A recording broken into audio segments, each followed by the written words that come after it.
ஆன்மீக அன்பர்கள் அனைவருக்கும் அம்முவாரின் அன்பான வணக்கங்கள். நாளைய தினம் 22/10/2025 கந்த சஷ்டி விரதத்தோட முதல் நாளுங்க. நாளைய தினம் அவங்க நிறைய பேர் விரதத்தை ஸ்டார்ட் பண்ணுவாங்க. சில பேர் கடுமையான விரதம் இருப்பாங்க. சில பேர் ஒரு நாள்லாம் சாப்பிடாம இருப்பாங்க. நைட் மட்டும் ஏதாச்சும் ஒரு பழம் சாப்பிடுவாங்க. சில பேர் பால் பழம் ரெண்டுமே சாப்பிடுவாங்க, சாப்பிட ஆரம்பிப்பாங்க.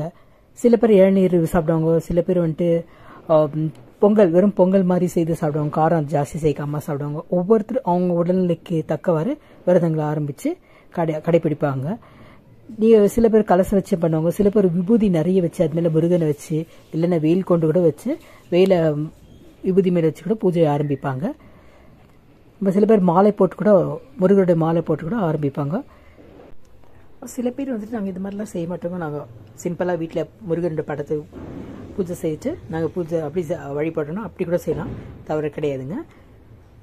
அவங்க இருக்கக்கூடிய இடம் சூழ்நிலையை பொறுத்து அவங்க பூஜையை அவங்களுக்கு இஷ்டத்துக்கு ஏற்ற மாதிரி இல்லை அவங்க வம்சாவளி எப்படி செய்யலாம் அதே போல் செய்கிறது ரொம்ப ரொம்ப சிறந்தது. அவங்க அனுஷ்டிக்க முறையும் ஒருத்தருக்கு வெவ்வேறு வேறுபடும். ஸோ எல்லாரும் இதே மாதிரி செய்யணுன்ற ஒன்று கிடையாதுங்க. அவங்க விருப்பம் எப்படி இருக்கோ அப்படி செய்து தான் சிறந்தது.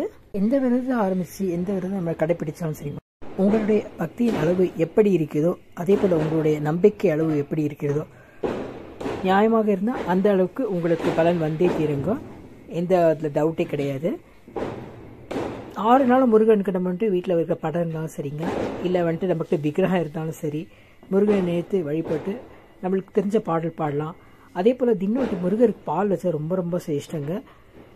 அதே போல் முருகனோட நாமாவளி எது இருந்தாலும் சரி, முருகனோட கந்தசஷ்டி கேட்கறது ரொம்ப ரொம்ப நல்லது. அதே வேல்மாறல் கேட்கறதும் ரொம்ப நல்லது. முருகன் கோவிலுக்கு தினமே நம்ம போயிட்டு வந்தால் ரொம்ப ரொம்ப சிறந்ததுங்க. அதிகாலையிலையும் போகலாம், அதே போல் சாயங்கால நேரம் போயிட்டு நம்ம முருகனை சேவிச்சு வர்றது ரொம்ப ரொம்ப நல்லது. அந்த 7 நாட்களுமே போகிறது ரொம்ப ரொம்ப நல்லதுங்க.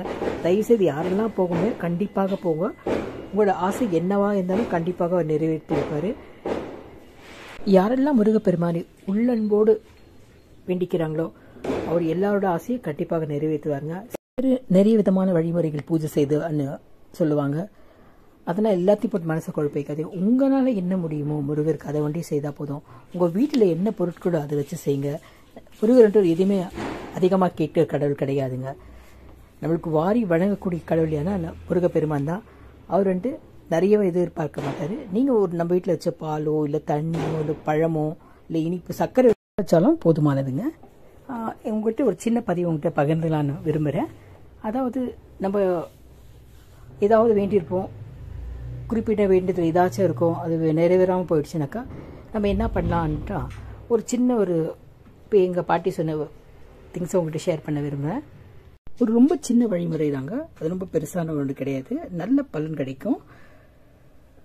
இதுக்கு இந்த பரிகாரம்னு சொல்லலாம், இல்லை பூஜைன்னு கூட சொல்லலாம். நம்மளுக்கு அந்த பூஜைக்கு தேவையான பொருள் என்னன்னு பார்த்தீங்கன்னா சுக்கு தானுங்க. சுக்கு ரொம்ப ரொம்ப சேஷ்டங்க. அதே போல் 2 லவங்கம் வைக்கணும்னு சொல்லுவாங்க. 2த்தையும் வச்சு நம்ம முருகன் கால வெடியில் வச்சு பூஜை செய்யணும்னு சொல்லுவாங்க. இந்த மாதிரி செய்தீங்கன்னா மிக மிக சக்தி வாய்ந்ததுங்க. நீங்கள் கூட ட்ரை பண்ணி பாருங்கள். 100% உங்களுக்கும் நல்லதே நடக்கும்.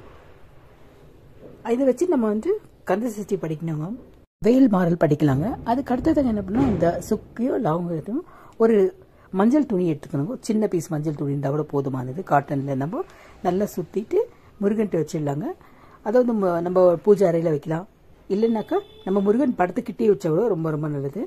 இந்த 6 நாளும் வச்சு நல்லா பூஜை செய்துட்டு இந்த 6ஆவது நாள் என்ன முடிஞ்சோன்னு என்ன பண்ணோன்னா நீங்கள் வீட்டிலலாம் வைக்கலாம், விருப்பப்பட்டால் வீட்டில் வைக்கலாங்க. இல்லை வீட்டில் வேண்டாம்னு தோணுச்சுனாக்கா ஏதாவது ஆலமரத்துக்கிட்ட வச்சுட்டாலும் ரொம்ப ரொம்ப சிறந்தது. ஏன் ஆலமரத்துட்டு வைக்கணும்? ஆலமரத்தில் 303 தேவனும் அங்கே இருக்கிறதா ஒரு ஐதீகம் சொல்லுவாங்க. ஸோ அதனால் எந்த ஒரு பொருட்களுமே எந்த பூஜை செய்தாலும் ஆலமரத்துட்டு வைக்கிறது ரொம்ப ரொம்ப சேஷ்டங்க. இல்லை பேர் அந்த சுக்கை நான் கையில் கட்டிக்கிறேன்னு சொல்லி மஞ்சள் நூலில் கொண்டு கட்டிக்கிறேன்ட்டு சில பேர் ஒரு 3 நாள் கட்டிப்பாங்க. அப்படி கூட செய்யலாம், தவறில்லை. அவங்க இஷ்டத்தை பொறுத்தது. சில பேர் பணப்பெட்டியிலே வைப்பாங்க, அதுவும் வைக்கலாம், ரொம்ப ரொம்ப நல்லதுங்க. அவங்க இஷ்டம். உங்களுக்கு வழிமுறை எப்படி இருக்கோ அந்த மாதிரி கண்டிப்பாக செய்யுங்க. ரொம்ப அபார வெற்றி கண்டிப்பாக கிடைக்கும். இப்போது ஃபாரினில் இருக்கவங்கெல்லாம் சுக்கு தான் வைக்கணுமான்னு கண்டிப்பாக தேவையில்லைங்க. நம்ம அவங்க வீட்டில் இருக்க இஞ்சி வச்சு கூட நம்ம இஞ்சி லவங்கம் வச்சு கூட பூஜை பண்ணால் போதுமானது. ஏன்னா இஞ்சி சுக்கெல்லாம் ஒரே கேட்டகரி இல்லைங்களா. ட்ரையான சுக்காவது ஃப்ரெஷ்ஷாக இருந்தால் இஞ்சியாக இருக்கும். ஸோ அதை வச்சு கூட பூஜை பண்ணால் ரொம்ப ரொம்ப சிறந்தது. செய்கிறதுனால மாபெரும் வெற்றி கொடுக்குங்க. இந்த பதிவு உங்களுக்கு பிடிச்சிருந்துச்சுன்னா கட்டாயம் லைக் பண்ணுங்கள், ஷேர் பண்ணுங்கள், நம்மளோட சேனல் சப்ஸ்கிரைப் பண்ணுங்கள். தேங்க்யூ. தேங்க்ஸ் ஃபார் வாட்சிங். எல்லாருக்குமே முருகன் பரிபூர்ணமாக கிடைக்கட்டும். வெற்றிவேல் முருகனுக்கு அரோகரா, வேலாயுதபாணிக்கு அரோகரா, கோதண்டபாணிக்கு அரோகரா, வெற்றிவேல் முருகனுக்கு அரோகரா.